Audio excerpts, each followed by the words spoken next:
ñu jaajëfal leen bu baax yéen ñi nga xamante ne yéen a safoo leeru jamono Walfadjri ba fi taataane lépp lu aju ci wàllub xibaar boobu ba léegi ngeen ñu wéy di ñu topp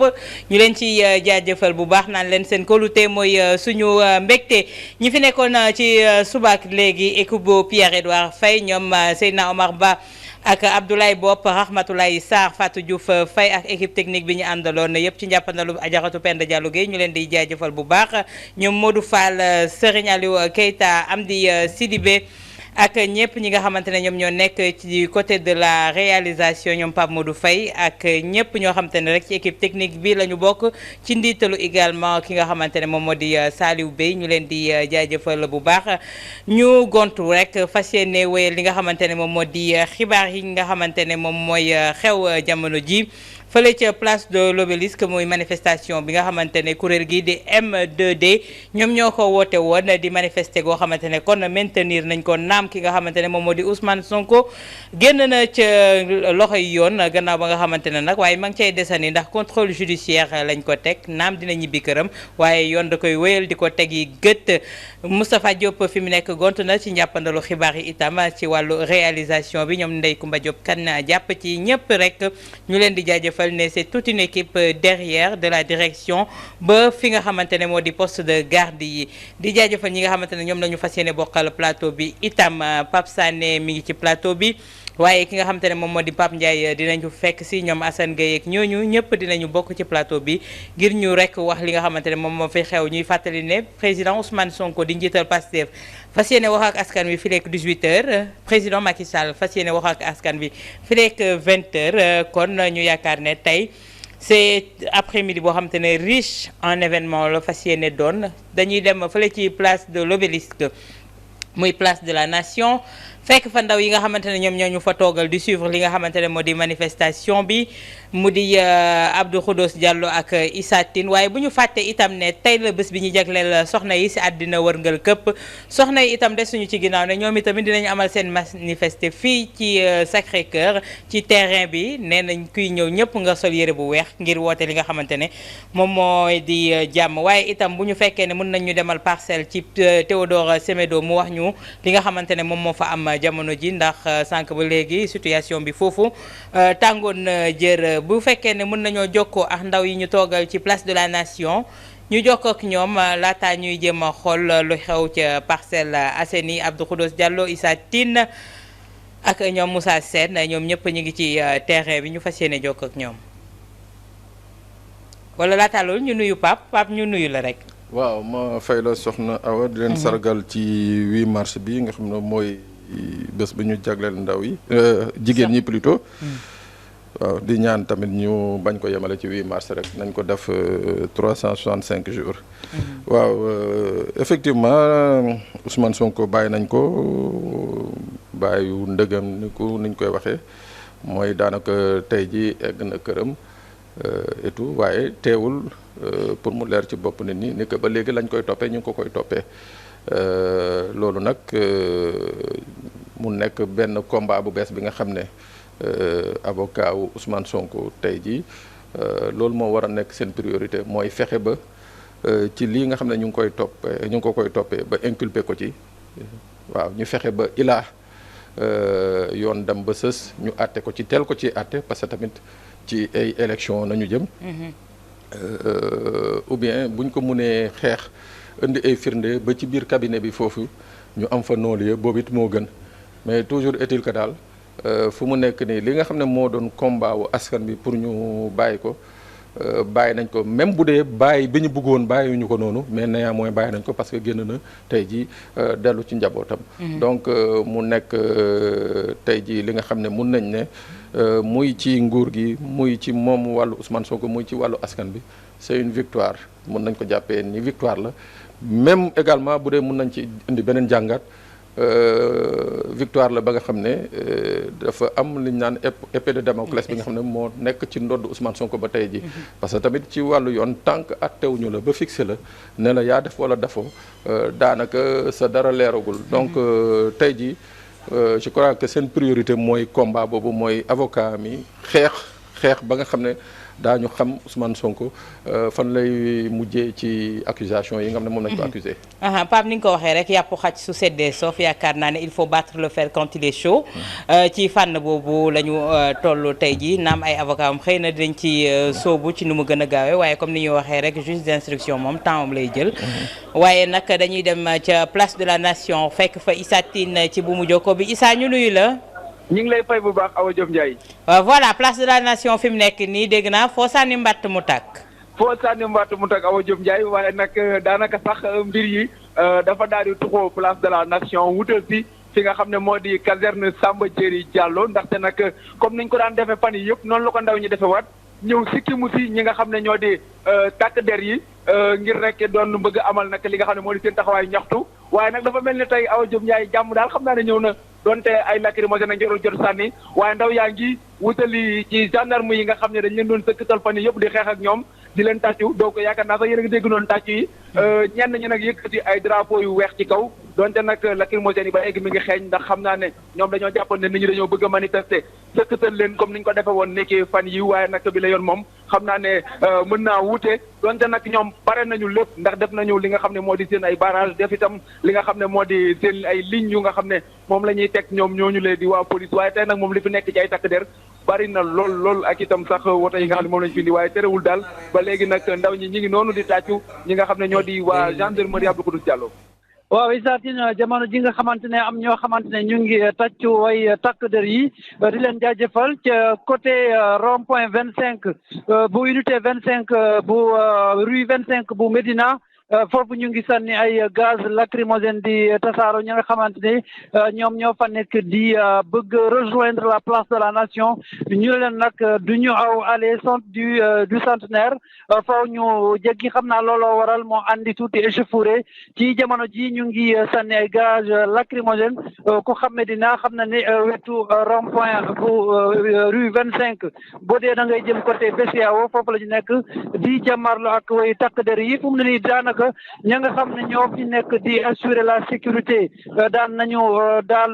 dellu pour dem di jàmmarloo ak manifestant yu nekk foofu waaye nag jàppale ni nga ko waxee sànq fu mu ne nii ca place bi nga xam ne ñu ngi ci wetu jumaa ji la nga xam ne sorewul église bi noonu laata nga yegg place de la nation c'est noir du monde les militants sympathisants disons les Sénégalais dans l'ensemble ñoom ñoo fi nekk di manifester en tout cas di daal di ne la paix sociale Sénégal loolu la ñu xam jàmm rek am ñoo xam ne sax ñu ngi yëkkati loxo yi Issa Tine di tàccu di remercier les hommes les éléments de la sécurité. waaw les éléments de la sécurité ñoom ñi nga xam ne tey itam ñu ngi koy gérer avec esprit ndax nag dañoo taxaw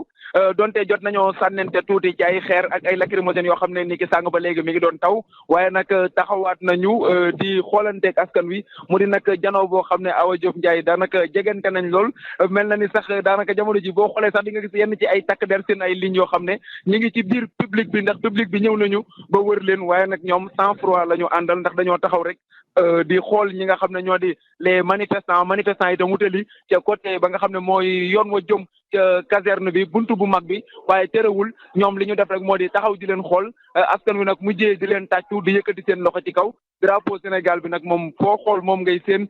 ci kaw nit ñi di ko tàllal ku ci nekk itam ñenn ñi yëkkati seen ay loxo ci kaw ngir rek wane ne jàmm la ñuy sàkku ci réewum Sénégal waaye nag aw bii moom mbooloo mu takku la moo xam ne xëy na ci kanam tuuti di ngeen ko am en image ñoo xam ne ñi ngi fii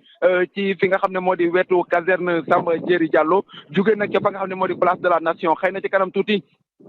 bu taxawaayu ñaxtu bi tàmbalee ak ni ko Ousmane Sonko diggee bu ñu sukkandikoo ci porte parole Pastef les patriotes nga xam ne nee na dina teewee manifestation bi nga xam ne moom la ñu amal ci place de la nation ak itam discours boo xam ne dina ko amal ci booli 18h ak ñi nga xam ne ñoo di taskatu xibaar yi ginnaaw bu taxawaayu ñaxtu bi jeexee fii nag Awa taal nañ fi benn oto boo xam ne oto bi xëy na du woon oto bu yàqu lool waaye daal du woon boo xam ne ma ngay daw ndax ci sunu kanam sax ci lañ ko puus ko ba ci digg tali bi daal di koy taal ngir rek bëgg a baare ñi nga xam ne ñoo di les forces de sécurité waaye ñoom taxul ba léegi ñu sànni benn yoon xeer am na sax ay ndaw yoo xam ne ñi ngi nëlee jegeñante ak ñi nga xam ne ñoo di les forces de défense et de sécurité xanaa rek bu ñu mën a jegee ndax dafa mel ni dañ leen di remercier ñi nga xam ne ñoo di les forces de défense et de sécurité am na ci koo xam ne moom li muy kaas mooy waruñu di dóor ci seen kaw waruñu itam di def rek li nga xam ne moo di ni ñuy réprimer des fois les manifestations moom loolu la lay ñaxtu xëy na nag mënuñu koo jox téléphone bi ndax xam nga ful bi moo ni demee des fois du wóor ak déclaration yi waaye nag jamono ji daal mën nañ ne moom file ci fi nga xam ne moo di allée du centenaire fees na dell ak ay doomu aadama ay gone ak i mag ñu nga xam ne sax ñoo fi ñëw bi la yoon moom manifestation bi xaw na soppeeku Abdou Koudous Diallo am na ku ñu jàkkaar lool ne moom drapeau du Sénégal la ñëw yëre daal di koy sol keneen kee nga ne moom yor drapeau bu weex tàll boo xam ne sax amul lenn luñ ci bind moom itam di ko yëkkati naan jàmm waay yaakaar naa nag kon jàmmi réew mi ci la lépp xaj ndax ñëpp bokk ndey ñëpp bokk bàyyi. waaw maaso bi nga xam ne dañoo ñëw en tout cas en masse ñenn ñi ni nga ko waxee sous-vêtement sax boo xam ne drapeau Sénégal gis nañu ko fi ñenn ñi sol ay casquette drapeau Sénégal ñenn ñi jël drapeau yu ndaw yi di ko taf ko ci bopp bi ak seen yëpp casquette mu nekk nag li nga xamante ne fu mu ne nii daanaka ñëpp jàmm la ñuy woote xam naa ne Awa Diop Ndiaye dinañu ci dellu ci kanam tuuti ak image yu set wecc ci kattanu yàlla comme ñu téléspectateurs yi mën ko teew bu baax a baax. Abdou Koudous Diallo Issa Tine ñu leen di jaajëfal bu baax a baax di leen masaw coono itam comme suñ leen déggee rek Pape moom moo di ne mbir mi comme niñ ko waxee depuis le début c'est au-delà de Ousmane Sonko ndax tey jii suñu yëlee le drapeau national di ko brandir ça veut tout dire ça veut dire la République ça veut dire la nation ça veut dire le peuple sénégalais. effectivement waaw xam nga tamit lii nii dafa am benn firnde bi nga xam ne moom lay joxe képp ki nga xam ne homme politique nga. war nga xam ne que askan wi xëy na ci benn moment. yow daañ la déglu topp la parce que am na loo wax ou bien am na loo def la nga xam ne mën nañu jël seeni baat jox la ko mais que askan bi saa suñ la joxee baat toujours jancal ni que intégral ni que li nga xam ne mooy légitimité bi ñoom ñoo ko moom tey ci mbir mi gis nañu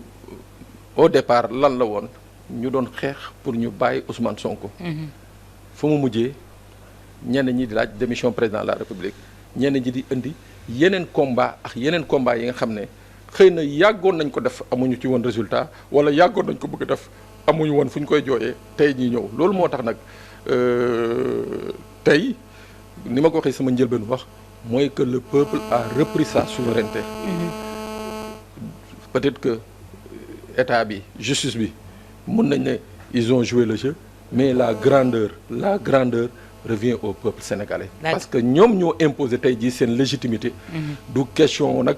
ni que c'était un bon vouloir du pouvoir ou bien un bon vouloir de la justice que situation bi am tey nii ni mu mujjee tey jii non man yaakaaruma ko te wax naa ko fii démb. li ñu yaakaaroon tey. yaay Adama. voilà mooy lii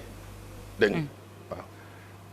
tey il a fallu ce rapport de force là mooy peuple bi ñëw wane ni que tey jii muy yow président de la République muy yow Ousmane Sonko muy ñeneen ak ñeneen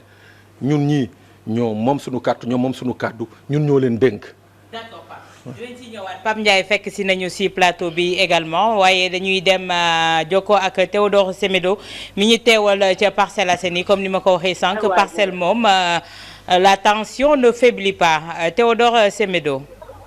waaw ni nga koy waxee nag fii si nag ci Parcelles Assainies ba léegi nag xale yi ñu ngi jàppante ci koñ yi ak takkader yi ala wi nga xam ne ci suba ji ñeneen dañ doon jéem a manifester pour wax nag ñu bàyyi Ousmane Sonko naka loolu nag si la daal di am nag lenn lu am jéyee benn xale bu jot a ñàkk ba kenam leen nag bi nga xamee ne nag mbir bi nag jur na boobu ba léegi nag coow laa ngi fi diggante nag croisement 22 jëm case ba nga xam ne il a fallu nag intervention maanaam nag police parcelle bu muy déwee ci renforcement brigade d' intervention polyvalente muy BIP ak li nga xam ne nag moom waa gendarmerie fu mu toll nii nag ñoom nag ñoo ñëw def renfort nag police parcelle nekk nag ci commissariat bi mu mën a aar kaaraange askan wi waaye nag ci yeneen koñu parcelles yi ba léegi lu ci mel ni tali Grand Médine fi ñuy wax tali bu bees jëm nag rond point 26 ba léegi nag xale yaa ngi fa di manifester ak lu jëm ci côté case yi waaye nag nemmeeku nañ am na ñu bëri ñoo xam ne jot nañ am nag ay blessures yoo xam ne nag fu mu toll nii nag croix rouge nag moom moo fi nekk moo leen jël en charge xayma guñu nag ñaata nit nag ñoo si am ay blessés parce que bëgguñ ci communiquer waaye ñoom ñu ngi fii kon daal loolu lañ mën a jàpp fu mu toll nii. fi mu toll nii police xaw na jëlaat à la normale parce que nekk nañ presque diggante lu ko dalee croisement police bi ba jëm ci croisement 22 jot nañ ko commencé di dégager waaye nag ci biir côté croisement 22 jëm boor unité 14 wala lu jëm ci côté case bi foofu daal moo am ba léegi parce que pour ñu toll nii nag BIP nag moo mujjee intervenir brigade d'intervention polyvalente pour ñu mën a secourir waaye nag ci brigade ci biir commissariat bu police bu Parcelles foofu nag ci buntu bi nag gendarmerie ñoom fa nekk fu mu toll nii pour mën a maanaam ñëw nag daal di renforcer waaye police bu Parcelles Assainies Awa Diop Ndiaye.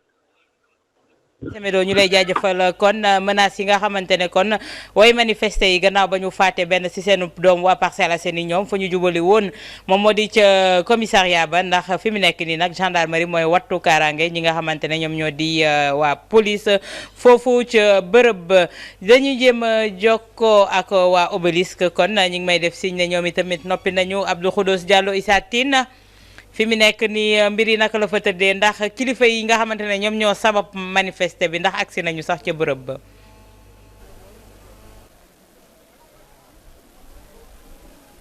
waaw Awa Diop Ndiaye yaa ngi koy wax léegi ba léegi daal ñi nga xamante ne ñoom la ñu fi gis mooy ndaw ñi nga xam ne mobilisé wu nañu bu baax a baax ndax sànq dañ ne woon place de la nation la ñuy defee déclaration bi waaye daanaka masse bi dañoo daal di avancé ndax am na tuuti provocation looloo waraloon ñu avancé tuuti fekk ci ñi nga xamante ne ñoom ñooy woy takk der yi fii ci wetu église ba li nga xamante ne fu sorewul noonu section de recherche bu Colobane ñoom nag daal di ñëw taxaw jàkkaarloo ak woy takk der yi léeg-léeg ñu remercier leen léeg-léeg ñuy wax itam la nga xamante ne mooy nañu libérer le peuple sénégalais loolu nag mu nekk li nga xamante ne fu mu ne nii ñu ngi taxaw di seetaan ñoom woy takk der yi am tamit benn sens de compréhension pour aller dans le sens de l'apaisement donc loolu it lu jara en tout cas rafetlu it lu jara itam remarqué la ndax sànq ñu ngi doon sànnante ay gaz lacrymogène ak i xeer léegi taxaw nañu yaa ngi koy gis ñu ngi reculer ndànk-ndànk commencé nañu xeer yi commencé nañu dal waaye gars yi tasaare lañu ak Issa Tine fu mu ne nii daanaka ful bi tas nañ leen. ful bi tas nañ leen Abdou Khoudoss Diallo gis nga ko noonu xeer yi tàmbali na lacrymogène yi tàmbali nañ ko di sànni wala yaakaar naa Awa yéen a ngi koy am noonu en live mu di xeex bi nga xam ne tàmbali na ginnaaw nag joxanteb jàmm boo xam ne xëy na mën nañ ne tàkk-tàkkal mboob rek la woon ndax daanaka c'était éphémère finalement yéen a ngi seen noonu manifestants yi di daw wutali fi nga xam ne moo di place de la nation fa nga xam ne fa la war manifestation yi war a am jamono ji nag gis nga ñun ñu ngi nii ci fi nga xam ne rek moo di ci ginnaaw les forces de défense et de sécurité yi nga xam ne nag finalement daal dinañuy dàq ñi nga xam ne ñoo di les manifestants yi ñëwoon xëy na nag yéen a ngi gis noonu sax yeneen i policiers yu nga xam ne ñoom it ñi ngi daal di dem ngir jëli ji ñi nga xam ne ñoo nekkee ci fa féete ak Médina am na ñeneen ñoo xam ne itam Pape Gora ñoom ñoo féete ci côté place de la nation gis nga chef bi mi ngi noonu di wax ak taskatu xibaar yi waaye nag Awa Diop Ndiaye jamono ji ñun la ngelaw li féeteel moo tax nag lépp lu ñu sànni ci ay lacrymogène journalistes yi ak ñi nga xam ne ñoo di caméraman yi ak ñi nga xam ne ñoo di takk der yi xam naa ne ñoom ñoo koy noyyiwaat ndax les manifestants moom daanaka mën nañ cee xaw a rëcc ci jamono ji kon Pape Gora bu fekkente ne mën nañu xolaat ci geneen wàll ga ak ñi nga xam ne ñoo di takk der yi gis nañ manifestants yi ña nga ne leen daw manifestant yaa nga nële di daw am na ci ñoo xam ne nag ñoom dafa mel ni ca côté ba ca des la ñuy génne muy fa nga xam ne nag moo féete ak place de la nation gis ngeen noonu ndaw ñi di daw ndaw ñaa ngi noonu di daw am na ci ñoo xam ne moom jamono ji xam naa nag fa ñuy manifester fa lañ bëgg a daw dellu jiwaat waa police nag di leen topp ndax police yaa ngi nële ñoom itam di dox di àndandoo ak di sëkkatal ñi nga xam ne ñoo di ndaw ñi kon donc dafa mel ni joxante jàmm bañ doon def Awa Diop Ndiaye dafa mel ni xëy na du woon lu ñu gëm trop ndax nag gis nañ ne finalement ci ay lacrymogène ak xeer ci la mujjee waaye nag xeer yi mën nañ ne ci côté ful bi ci la commencé xëy na nag ful moo demee noonu rawatina itam ni ñuy agiré ndax dañ koo daal di commencé di sànni loolu la nag waral takk der yi daal di dal ci kaw ñi nga xam ne ñoo di les manifestants Abdou Khoudoss Diallo sàng tàngoon nag tàngoon na jër waaye fu mu ne nii itam ñu ngi reculer complètement bu baax a baax fi nga xamante ne foofu la ñu leen newoon nañ fa dem taxaw mooy à la place de la nation ñu ngi noonu di daw di wutali place de la nation bëri nag ay ndaw ña nga xam ne sax ay 14 ans 15 ans 16 ans yooyu la ñuy war a am waaye bokk ci foule bi itam ñëw di manifester am na ñu bëri Awa Diop Ndiaye boobu mooyul sax xamuñu lu xew dañoo gis masse rek ñëw bokk ci te xamuñu sax léeg-léeg le sens du combat c'est quoi mais l'essentiel mooy da ngay dégg en tout cas libération du peuple sénégalais et puis nga dégg itam ñu ne libéré Sonko dafay mel ni xale yi ñoom ba léegi xamuñu ne Ousmane Sonko bàyyi nañu ko mu ñibbi këram waaye la nga xamante ne am na fi daal gis nga ko mooy que ne sànni nañ leen gaz lacrymogène ndax ñoom ñoo njëkk a provoqué ak ay xeer yu ñu doon sànni mu waral nag les forces de sécurité étaient obligées quand même ñu def seen liggéey itam moytu ful bi dem avancé parce que fi ñu ne nii sorewuñu section de recherche bu Colobane te xam nga ful bis bu melee nii pour gérer en tout cas ñëpp dafay metti looloo waral ñoom dañuy teel a jël seen matuwaay yi léeg-léeg bañ a en tout cas may leen du trop looloo waral ñu jot a sànni ay gaz lacrymogène pour repousser leen fa nga xam ne Issa Tine mooy la place de la nation fi nga xam ne normalement fa la ñu war a amal seen déclaration ak yi ni mel. waa xam nga bii moom Abdou Khoudoss Diallo mën nañ ne daanaka mbirum échauffement la woon rek ndax xam nga ñoom fañ ko war a amale du fii fa ñu war a amalee seen déclaration wala itam seen manifestation du fii déjà monument bële nga xam ne téléspectateur ak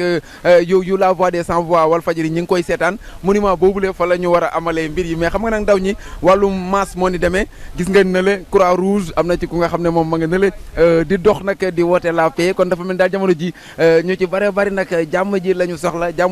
ci ful bi même Awa Diop Ndiaye loo xam ne itam war nañ ko soulever mu di ci biir ñi nga xam ne ñoo di manifestants yi bëri na ci ñoo xam ne dañ leen di gis ñuy téye li nga xam ne moo di ñiy sànni ndax nag liñ jàpp moo di ne rek waruñoo sànnante ay xeer ak ñi leen di les forces de défense et de sécurité waaye nag jamono ji moom mën nañ ne la tension xaw na wàcc par rapport ak ni ñu ko daan nemmeekoo ci fan yi ndax nag ñoom daal dinañuy arriéraat dellu jiwaat waaye nag terewul à tout moment xam nañ ne ku xam mbirum manifestation ak li nga xam ne moo di wàllum takk der yi suñu jàkkaarloo saa su nekk xam nañ ne mën naa mujjee ci ay sànnente ay gaz lacrymogène ak itam ay xeer yoo xam ne nañ ko sànnente gis nga noonu la jëm ca Médina moom la gars yi di sànni li nga xam ne moo di ay gaz lacrymogène gis ngeen les forces de défense et de sécurité ñu taxaw nag ñoom ngir waajal waaye nag en tout cas mën nañoo wax quand même que ni tey moom vraiment ils ont été à la hauteur ndax taxaw nañu daal xaar te itam nag ñi ngi doon bàyyi manifestants yi ba ñu ñëw ba jege leen terewul tiré wu ñu woon ay gaz lacrymogène waaye nag mbir yi mën na dégénérer jamono ji nag Pape Gora am na image bu ñuy gis muy waa Croix-Rouge ñoo xam ne ñoo interposé wu ñëw taxaw ci digg bi diggante foule bi ak ñi nga xam ne ñoo di les manifestants ñi nga xam ne ñoo di kon les forces de défense de sécurité gis ngeen leen noonu waa Croix-Rouge ñu yëkkati ay loxo kon ñoom itam xam naa ne blessé yi ñuy aar saa su nekk ak coono bi nga xam ne moom la ñuy daj moo waral mbir yu ni mel waaye itam jàmmi réewum Sénégal bokk na ci lu nga xam ne moo leen ñor kon ñoom nag place de la nation la ñu gën a jege jamono ji fa nga xam ne fa la manifestation war a am niki ci kanam tuuti xam naa ne dinañ ci xaar les leaders de Pastef rawatina itam Ousmane Sonko mi nga xam ne daanaka def na lu ëpp ñeenti fan ci fi nga xam ne rek moo di ab garde à vue boo xam ne ci lañ ko téewoon mu di 96 heures kon oto baa ngi noonu di avancé mu di voiture blindée yi nga xam ne moom la waa police di yore oto bi nag taxaw xam naa ne itam ci wàllum sécurité bi ci la bokk kon Abdou Khoudoss Diallo jamono ji mën nañ ne quand même gars yi daal ñi ngi toog ku nekk di natt sa morom waaye nag lépp mën naa mujjee ci jàmm xëy na. waaw ñi avancé noonu mooy BIP ñoom ñoo nekk di ñëw di renforcer jàpp leen ni fu mu ne nii sécurité bi dañu ko gën di renforcer fii ci Colobane nga xam ne ay quelques mètres moo dox sunu diggante ak place de la nation yéen a ngi gis ñuy sore waaye di sànni seen xeer la Croix-Rouge mi nga xam ne ñu ngi en tout cas bëggoon dalal xelu manifestant yi waaye am na ñoo xamante ne dégguñu si dara am kenn koo xam ne blessé la Croix-Rouge yéen nañ ko ñoom Croix-Rouge yéen nañ ko pour daal di xool ba xam lu ko daal ak i déet kon nag mu nekk li nga xam ne une intervention quand même li nga xamante ne intervention Croix-Rouge ñu ngi ko yenn di ko yóbbu xëy na dafay am blessure tuuti wala ak yi ni mel looloo tax ñu intervenir yóbbu ko kon mu nekk nag li nga xamante ne moom moo xew fii ci place li ko sorewul noonu ci place de la nation tax nag ba mu xaw a tuuti irrité la foule mu tax nag ba mu xaw a tuuti irrité la foule ñu commencé waat di sànni ay gaz lacrymogène yéen a ngi koy gis noonu ñu armé wu di sànni seen gaz lacrymogène ndax ñoom ñoo commencé waat di sànni xeer di leen provoqué mu waral nag les éléments de la sécurité aussi daal di agir kon looloo waral gis ngeen ko ñoom ñëpp daw nañu kon mën nañu jàpp ne boo moyul seen déclaration yi nga xam ne namal nañu ko am ca place de la nation du am ndax bu fee yëf yi nii la demee Issa Tine mën nañ jàpp ne du gaaw a jeex. waaw mën nañ jàpp ne du gaaw ci Abdou Khoudoss Diallo xanaa rek ñu jéem a dem sax ca geneen wet ga Pape Gora bu fekkente ne mën na nekk jéem a xool itam du côté des manifestants ndax xam naa ne ñoom it du ñu arrière am na ci ku nga xam ne en tout cas ñu souligner ko blessé la bu nga xam ne waa Croix-Rouge jamono ji ñi ngi ci di ko jéem a daal di defal ay premiers soins yoo xam ne moom la war a jël laataa nag ñu koy yóbbu ca hôpital moom gis ngeen ko noonu mu blessé force de défense yi ña ngay avancé waa police ñi ngi avancé noonu di wutali ñi nga xam ne ñoo di les manifestants kon ñi ngi joxante signe ñi ngi noonu di joxante ay signe pour rek ñu mën a avancer ñun tam ñu àndandoo ak ñoom xëy na sax ñu mën leen a rëcc ba mën a dugg ci li nga xam ne moo di côté manifestant yi ngir rek jéem a xool li nga xam ne moom la ñuy def kon voilà am na ko leen jox ay consigne pour que ñu daal di teg li nga xam ne moo di seen ay barrage waaye nag xam nga diggante xeer yeeg lacrymogène yi Abdou Khoudoss Diallo xanaa rek ñu jéem a xuus ci biir jéem a xool ndax xëy na itam manifestant yi moom la voix des sans voix dañ koy protéger bu baax a baax ñoom am na ci ñu nga xam ne en tout cas waa Croix-Rouge ñoom ñi ngi doon jëm lépp lu ñu mën ngir gars yi bañ a jàppante ndaxte nag interposé wu nañ ci diggante bi kon Pape Gora bu fekkente ne dinañu mën a daal di avancer mën a dem de l'autre côté itam jéem a xool li nga xam ne moo fay xew Abdou Khoudoss Diallo. waaw kon yaa ngi koy wax Issa Tine mu nekk nag li nga xam ne fu mu ne nii daanaka reculer nañu bu baax a baax a baax ba ca place de la nation ndax fu mu ne nii way takk der yi pare guñu pour reculer benn yoon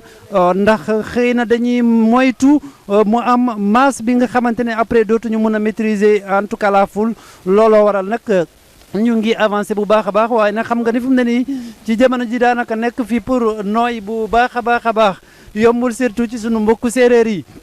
kon mu nekk nag li nga xam ne daanaka fu mu ne nii gars yi ñu ngi reculer bu baax a baax a baax yéen a ngi koy gis noonu ak saxaar si mu métti lool nag pour nga fii nooy waaye it Issa Tine fu mu ne nii daanaka gisatoo dara yow daa mel nii. waaw jamono ji moom xam naa ne tàgg na nañ ko doon waxee nag ni ki sàng nga xam ne paix lañ doon wootee dafa mel ni Pape Gora xëy na du woon lu ñu gëm lu éphémère la woon Pape Gora su fekkente ne mën nañoo avancer jéem a dem de l'autre côté ngir mën a xooli ñi nga xam ne itam moo di les manifestants yi nekkee ci place de la nation Pape Gora ñu jéem a dem rek jéem a xuus tuuti xool ba xam ndax xam naa ne itam geneen wàll ga ñoom ils ont leur mot à dire malgré que nag dañuy sànni ay xeer ci kaw ñi nga xam ne ñoo di les forces de défense et de sécurité waaye nag ñu jëm ndax gis nañ leen noonu ndaw ñi di ñëwaat donc ñi ngi noonu di ñëwaat ci kaw ñi nga xam ne ñoo di les forces de l'ordre di ñëwaat ñoom ndaw ñi donc gis ngeen noonu ñuy ñëwaat ci kaw ñi nga xam ne ñoo di les forces de sécurité les jeunes di sànni ay xeer ñi ngi nii di sànni ay xeer mais nag police ba léegi dañoo taxaw di xool dañoo taxaw ñoom di xool li nga xam ne moom la jeunes yi di def donte nag des fois dañuy interposé wu dafa mel ni daal xëy na bëggu ñëw dépassé li nga xam ne moo di rond point bi Pape Gora kon bu fekkente ne mën nañoo avancer tuuti jéem a gën a xuus xool ba xam gis ngeen xeer yaa ngi nii di wadd ci kanam fi nga xam ne sax fi la ñu nekk ndax nag jeunesse bi moom liñ jàpp mooy faaw ñu manifester mais nag ñun li ñu laaj kay mooy lan lañ bëggoon a def est-ce que dañoo bëggoon a dem dépasser fi nga xam ne foofu la force de l'ordre yi nekk wala fan lañ bëggoon dem gis nga oto biñ taal te ma ko doon wax sàng mi ngi nële ñu ngi gis itam suñu naataangooy taskatu xibaar yi ñuy jéem a daw nële ngir mën a dem de l'autre côté gis nañ itam barrage yi nga xam ne keroog ñu ngi ko doon wax naan gars yi dañ koy buddi des fois di ko teg ci fi nga xam ne rek moo di ci digg tali bi ngir mën a barrer les forces de sécurité ndax des fois bu fekkente ne itam barrew ñu leen xëy na mën nañ leen a créer li nga xam ne moo di ay jafe-jafe rawatina buñ avancé ak seen oto yi kon Pape Gora ñu jéem a dem jéem a xool de l'autre côté rawatina ci biir foule bi ñi nga xam ne rek ñoo di ndaw ñi amal ay manifestation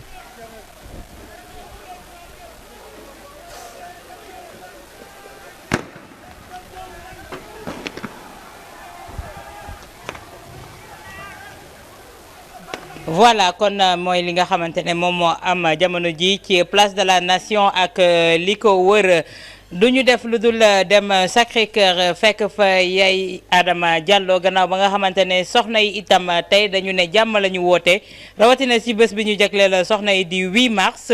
ñuy xaar soxna yi woote jàmm itam sol lépp lu weex mel ni gan gi nga xamante ne fekk si nañu moom tamit jàmm la woote tey ndax lu weex la maye damay garder suspense bi ba jël Yaye Adama Diallo ba noppi wax leen gan gi ñu dalal kan la Yaye Adama Diallo fi mu nekk yaa ngi ci terrain bu Sacré-Cœur.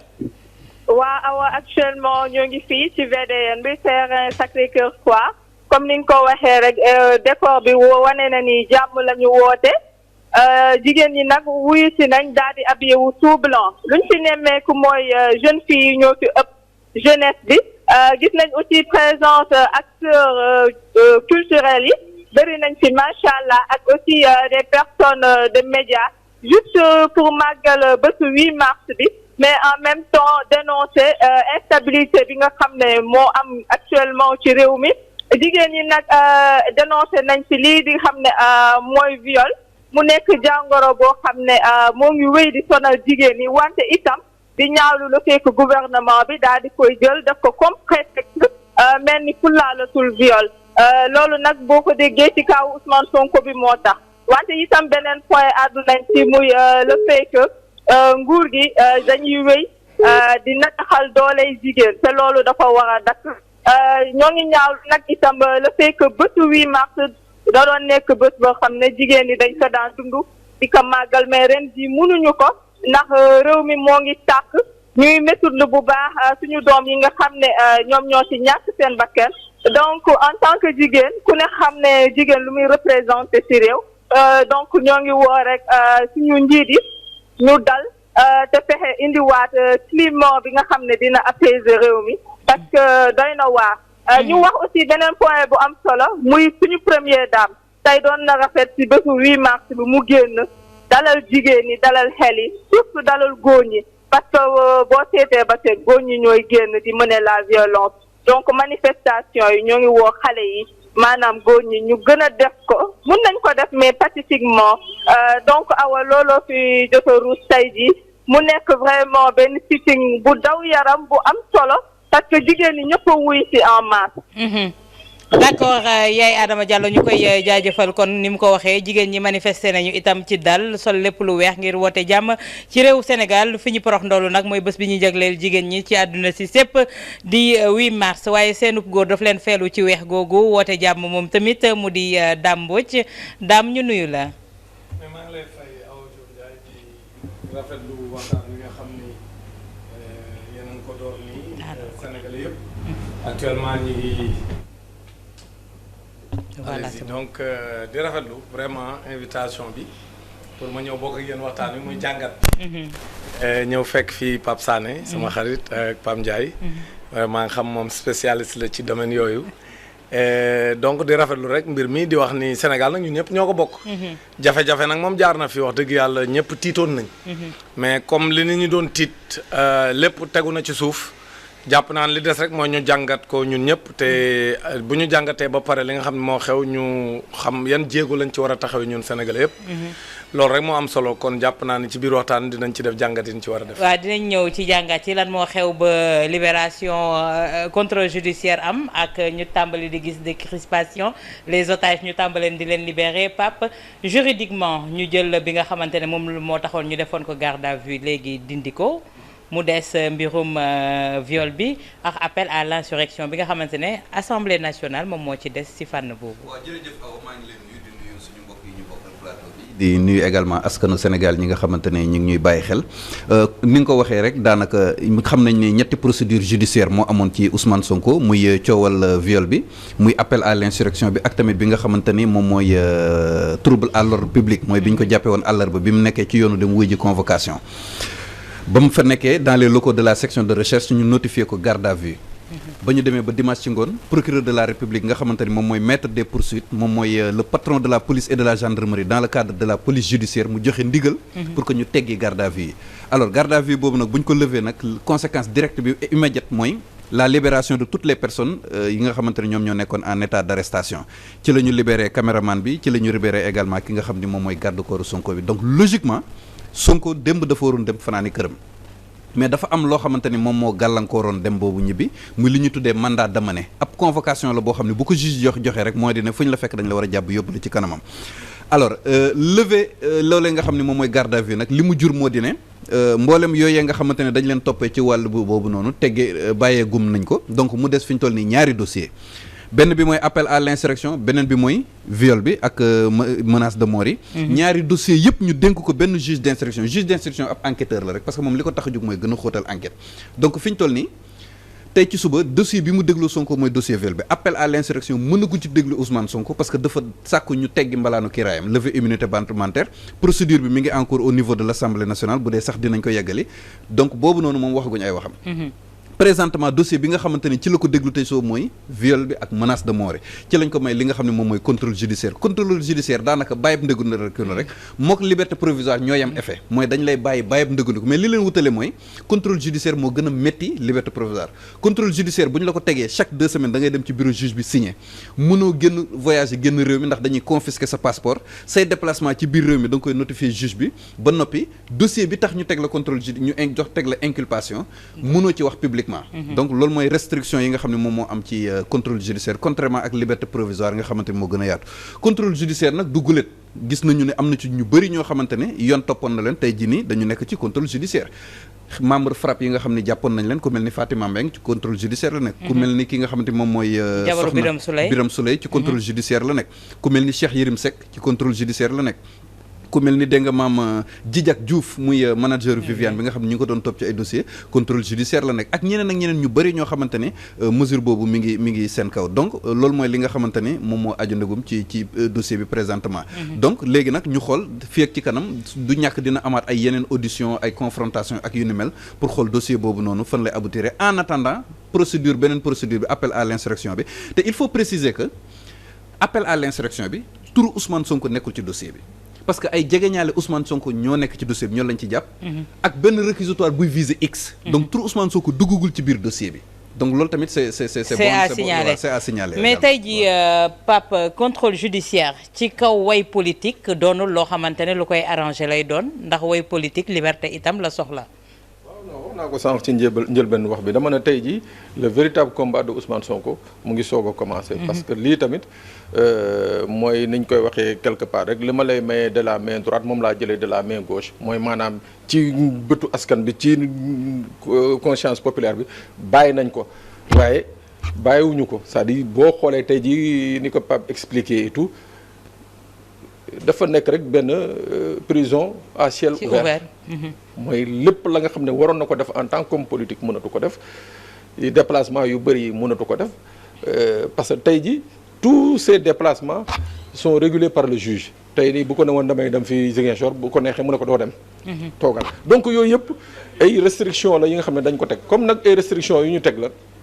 ça va être extrêmement difficile pour un homme politique nga mën a di évoluer nii bon espérons tamit comme je l'ai dit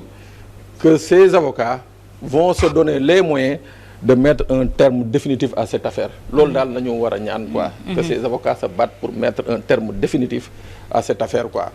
mais aw bëggoon naa leeral aussi lu jëm ci contrôle judiciaire xam nga ñun ñëpp xam nañ ni contrôle judiciaire mooy restriction des libertés mais juge bi la teg contrôle judiciaire moom mooy expliquer yan restriction nga am donc actuellement Ousmane Sonko am na droit def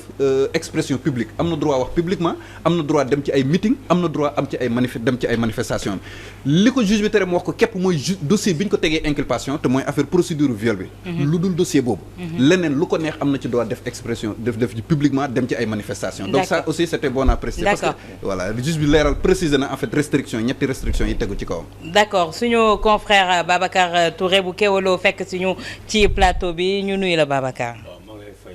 Ndaw Ndiaye maa ngi leen di fay gars yi ma fekk ci plateau bi maa ngi jégalu ci retard bi parce que lépp a jaxasoo tey daal ci dëkk bi voilà dañuy def lu du jël Cheikh Tidiane Dieye bu collectif gu yees gi di woote manifester tey ci ngoon M2D ñu jël ko ci bu mu jokkoo bi Cheikh Tidiane ñu nuyu la allô peut-être j'ai touché quelque chose allô Cheikh Tidiane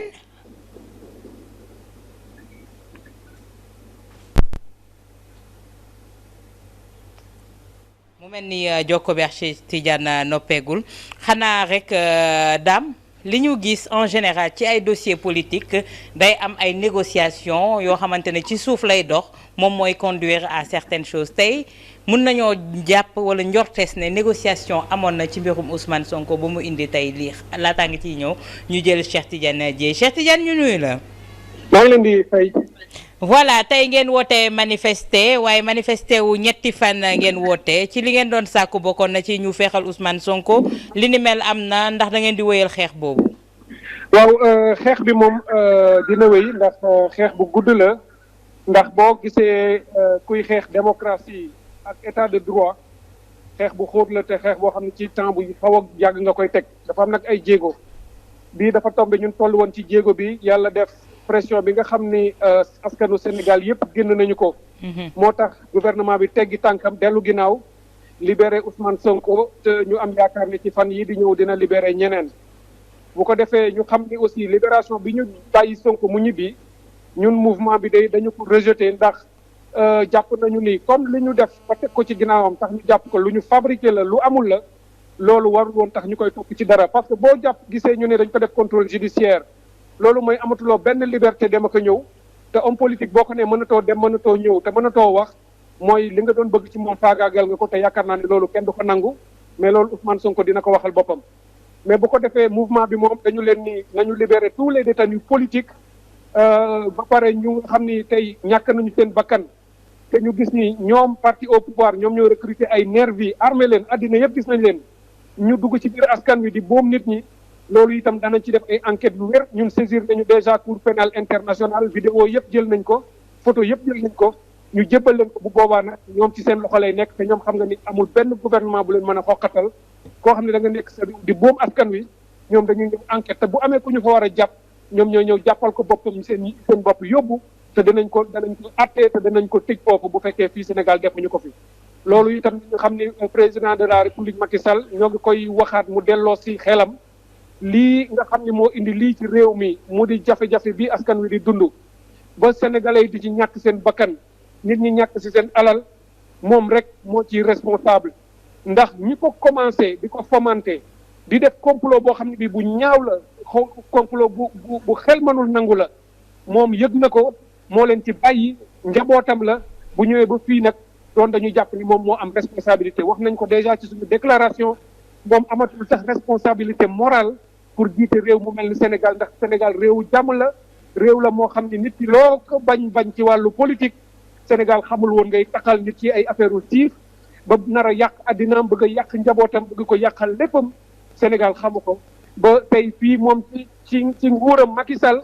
la ñu gisee ci ñetti fan loo xam ne lu toll nii ci Sénégalais ñàkk ci seen bakkan mu ngi doog a am tey ci Sénégal guléet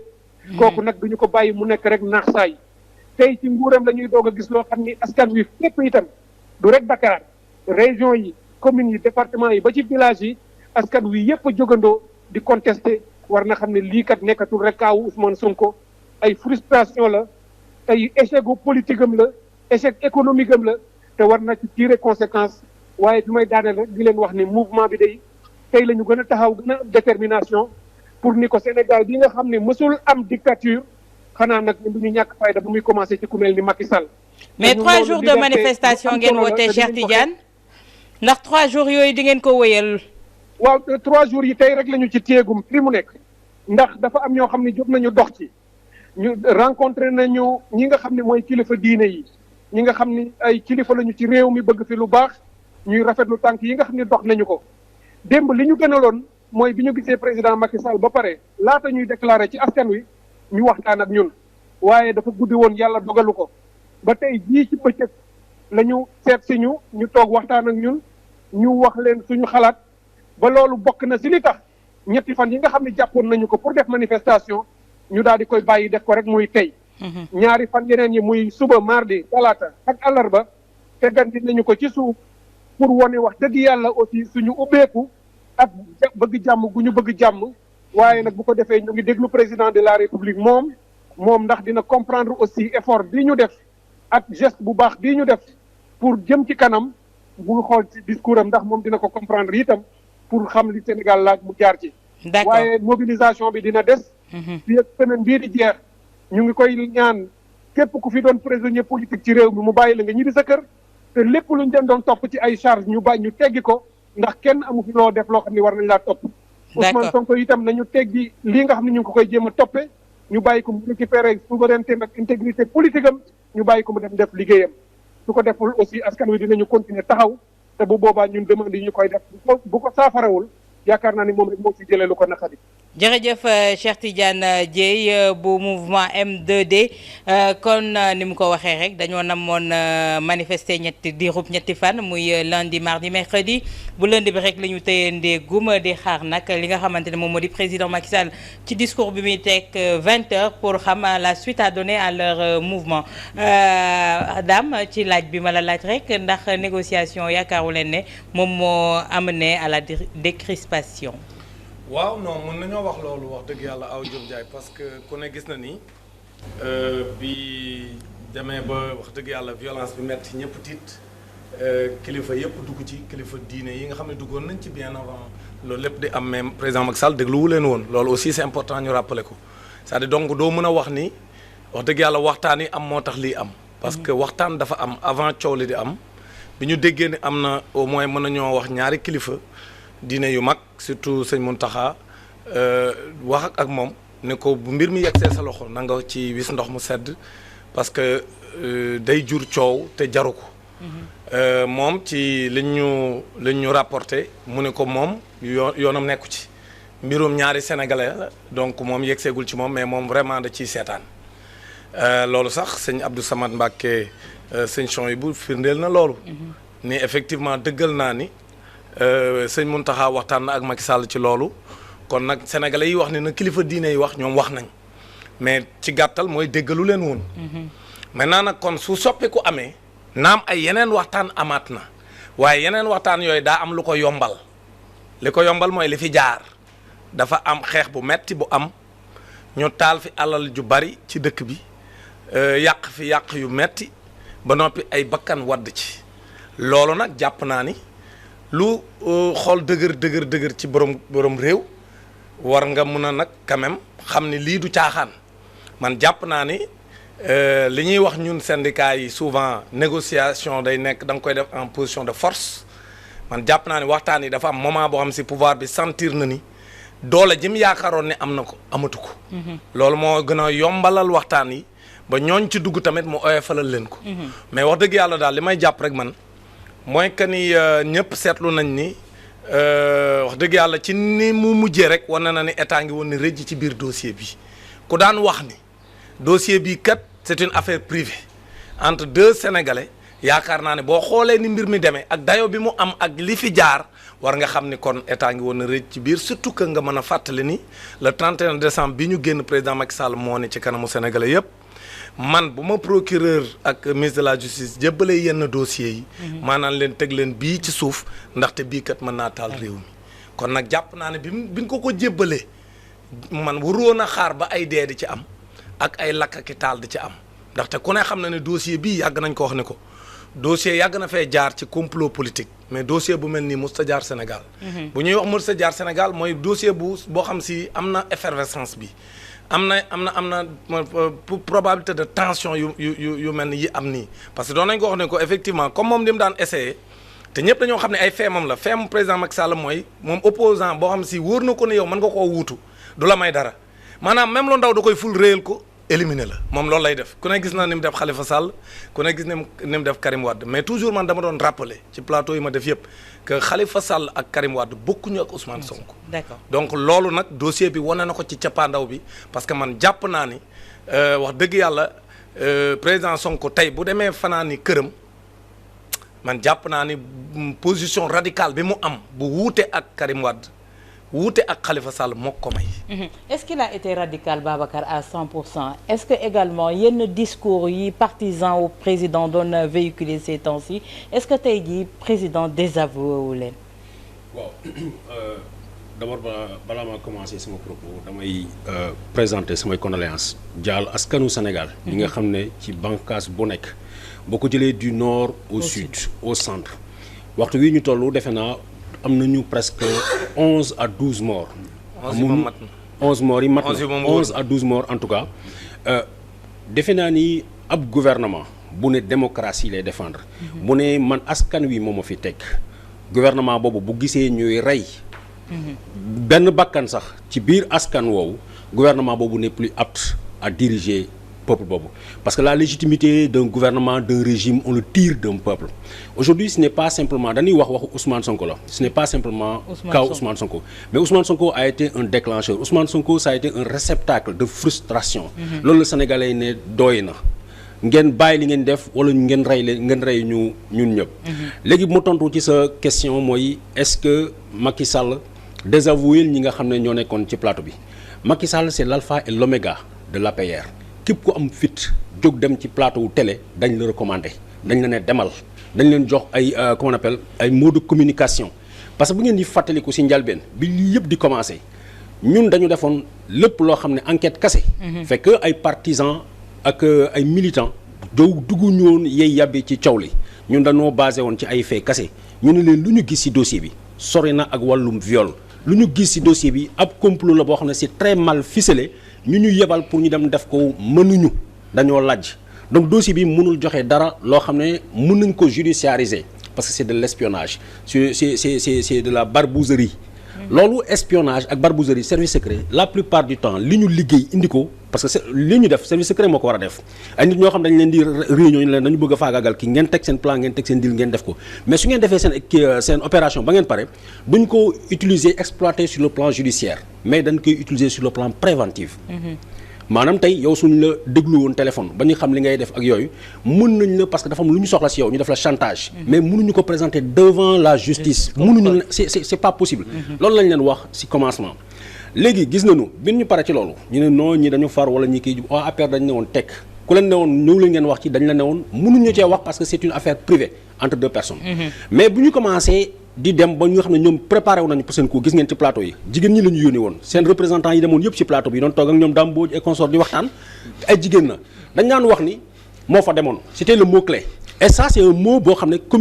en communication dañuy jox ay mots clés mot boo xam ne à chaque période d'un événement lii ngeen di utiliser moo fa demoon su fa demuloon lii du ko dal comme dem na deuxième bi ñu jógee ci phase boobu ñu ñëw ne su fa demuloon lii du ko dal troisième phase bi ñu nekk mooy ne na dem wuy ji Ousmane Sonko ne sama immunité parlementaire Ousmane Sonko ne du ma dem ma doon wax sénégalais ma ne leen Ousmane Sonko moo yey mu ne du dem parce que daf may fàttali ñun ñëpp suñuy maam doon ko wax l'histoire de Ñamala nga xam ne bukki daasal na paakam ñu dàq ko bëgg ko lekk mu daw rëcc leen dafa njool taxaw fu sori ñu naan ko puisque dañu xam ne moom il était très attaché à sa mère ñu jékki-jékki naan ko Ñamala kaay wuy sa yaay moom fi mu taxaw mënu nag seen paaka mu ne leen du ma wuy si du ma ñëw ndax sama yaay du ma woowee paaka parce que il y a eu des précédents les précédents c'est quoi dañu ne Karim Wade kaay wuy si fekk Karim nekkuloon Sénégal il était à je ne sais pas en France ou quelque chose comme ça mu ñëw wuy si leen ñu ne ko ràpp dugal ko ci kaso bi kenn waxut ñu ne Khalifa Sall ñëwal Khalifa ne sama immunité parlementaire mais ils se sont basés sur leur majorité mécanique ñu ne ko ràpp dugal ci kaso bi kenn waxut léegi nag puisque def nañ ko benn def nañ ko ñaar am na ñu ne y a jamais 203 ils ont pensé que li ñu def ak Khalifa li ñu def ak kële mun nañ ko def alors dañu fàtte ay éléments yu bare mooy d'abord le contexte bi ñu ko doon def en 2012 je pense 2013 on venait juste de longues années de frustration du régime de Abdoulaye Wade nit ñi dañ ci doyaloon bu leen fàtte ni 14 personnes deewoon nañu pour que Macky Sall yegg si fii bu leen fàtte ni pour la première fois Sénégal ñu gis parce que ñun ñëpp kuy jullee ko woor lu tax nga koy def da ngay ragal boo deewee nga dem safara mais gis nañu sénégalais yoo xam ne deewaguñu ñu taal seen bopp devant le palais de la République pour wane on en a marre Macky Abdoulaye Wade ak njabootam ñu jaay ñu fitna ñu jaay ñu suur bu rëy ba kenn mënuloon nooy ci dëkk bi donc ñooñu c'est tout à fait normal bu régime changé dañuy xaar ñooñu ñu jàppale ñu def leen lu ñuy wax reddition des